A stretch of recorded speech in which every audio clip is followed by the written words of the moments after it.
गया तो उसमें बताया गया कि इलेक्ट्रॉनों या प्रोटॉनों के प्रवाह के कारण वैद्युत धारा उत्पन्न होती है ना।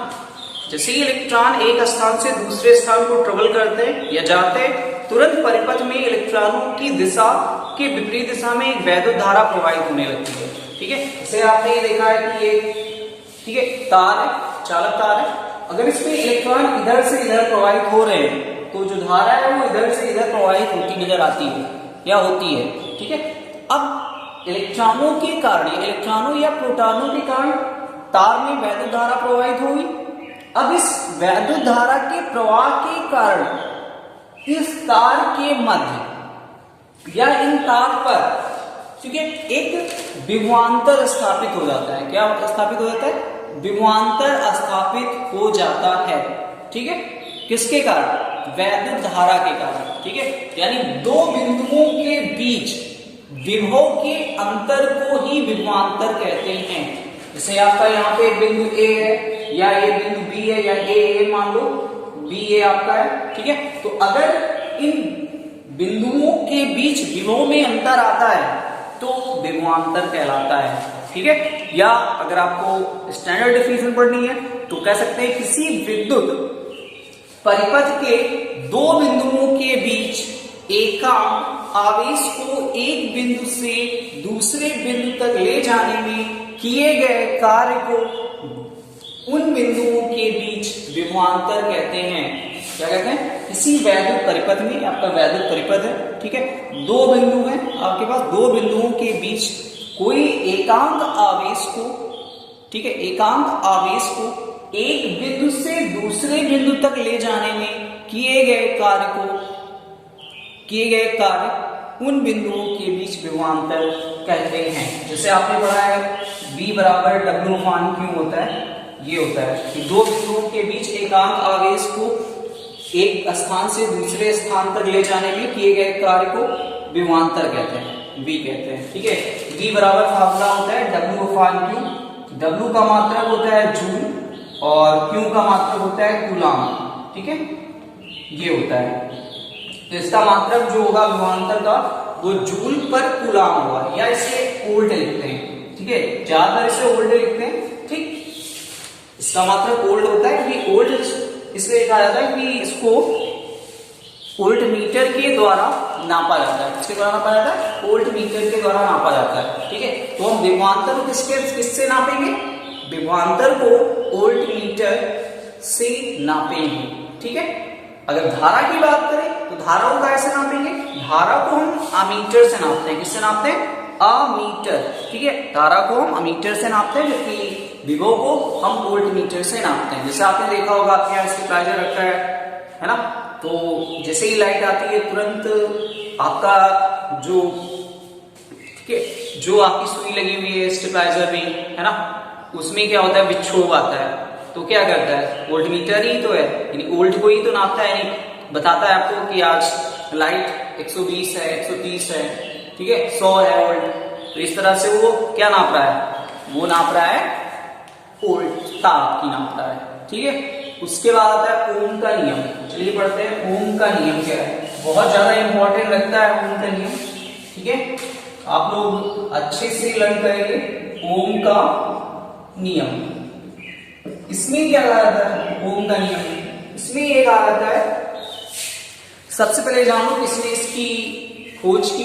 ठीक है, जॉर्ज साइमन ओम, इनका जो पूरा नाम, ओम का पूरा नाम क्या है? जॉर्ज साइमन ओम ने 1827 ईस्वी में किसी चालक में प्रवाहित धारा तथा उसके सिरों पर उत्पन्न विभवांतर में एक संबंध स्थापित किया। जैसे मान लीजिए अभी बताया था कि कोई चालक तार है, जॉर्ज साइमन ओम ने एक चालक तार लिया, उन चालक तार में धारा प्रवाहित की, और धारा प्रवाहित जैसे ही तुरंत इस तार में विभवांतर या विभव उत्पन्न हो जाएगा। जाहिर सी बात होगा, है ना, तो विभवांतर उत्पन्न हो जाता था। तब उनको उन्होंने देखा और V और I में, विभवांतर और वैद्युत धारा में एक संबंध स्थापित किया। तो संबंध जो था वो कुछ इस प्रकार से था। इनके अनुसार उन्होंने बताया कि यदि किसी चालक तार की भौतिक अवस्थाएं, जैसे ताप है, दाब है, क्षेत्रफल है, इनमें परिवर्तन ना किया जाए या ये अपवर्तित रहे तो चालक में बहने वाली धारा विभवांतर के अनुक्रमानुपाती होती है। क्या बोला, क्या बोला? इन्होंने कहा, इसे सुन लीजिए, सही से सुन लीजिए, इन्होंने ये कहा कि यदि किसी चालक तार में, ठीक है, यदि किसी चालक तार में या चालक तार की भौतिक अवस्थाएं जैसे ताप, दाब, क्षेत्रफल में कोई परिवर्तन ना किया जाए तो उस तार में बहने वाली धारा विभवांतर के अनुक्रमानुपाती होती है। मतलब इन्होंने ये बताया कि जो वैद्युत धारा होगी वो V अनुक्रमानुपाती होगा I के, या कह सकते हो ये होगा V अनुक्रमानुपाती I के होगा। उसके बाद जब हम जाहिर सी बात है अनुक्रमानुपाती लगाते हैं तो इक्वल लगाते हैं, तो एक कांस्टेंट आता है I, जहां R जो होगा वो एक नेतांक होगा। क्या होगा? एक कांस्टेंट है, ठीक है, एक प्रकार का ये कांस्टेंट है जिसको हम बोलते हैं नेतांक, ठीक है। तो R बराबर V बराबर RI, ये रिलेशन उन्होंने दिया कि अगर किसी परिपथ में वैद्युत धारा प्रवाहित की जाती है तो ये इस नियम का पालन जरूर से जरूर करेंगे, ठीक है। लेकिन अगर ताप, दाब और क्षेत्रफल में परिवर्तन आता है, मान लीजिए ताप बढ़ जाता है, जैसे धारा प्रवाहित की इस तार में तो तार गर्म होगा, ठीक है।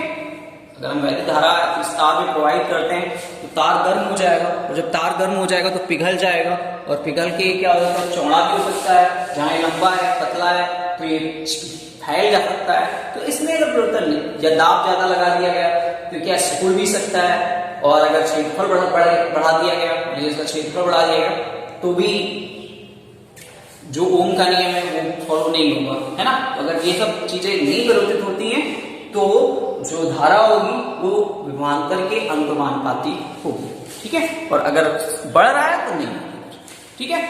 तो ये जो था ओम का नियम, ठीक, V equal to RI। R क्या है? R एक प्रतिरोध है। अब बात आती है प्रतिरोध क्या होता है। देखिए, प्रतिरोध का मतलब होता है रुकावट, है ना। जैसे हम कोई कार्य करते हैं तो कार्य करने में हमें कठिनता होती है, मतलब हमें रुकावट महसूस होती है। जैसे कोई भी कार्य हम करने जा रहे होते हैं तो कुछ लोग या कुछ ऐसी परिस्थितियां आती हैं जिनसे वो कार्य हम नहीं कर पाते हैं, उस रुकावट को हम प्रतिरोध कहते हैं। क्या कहते हैं? प्रतिरोध, यानी विपरीत दिशा में लगाया गया बल। क्या बोल सकते हैं? विपरीत दिशा में लगाया गया बल। जैसे आप लोग पढ़ना चाहते हो, ठीक है, पढ़ाई करना चाहते हो, लेकिन क्या होता है कि आपको कोई विपरीत शक्ति या विपरीत प्रकार का बल आपको पढ़ने नहीं देता है, तो क्या है? वो एक प्रतिरोध है। क्या है? प्रतिरोध। बात यदि समझ में आई आगे अच्छे से, है ना। यानी अगर किसी चालक कार में, तो अब कहोगे इसमें क्या प्रतिरोध आया, इसमें क्या लाभ है इस प्रतिरोध का।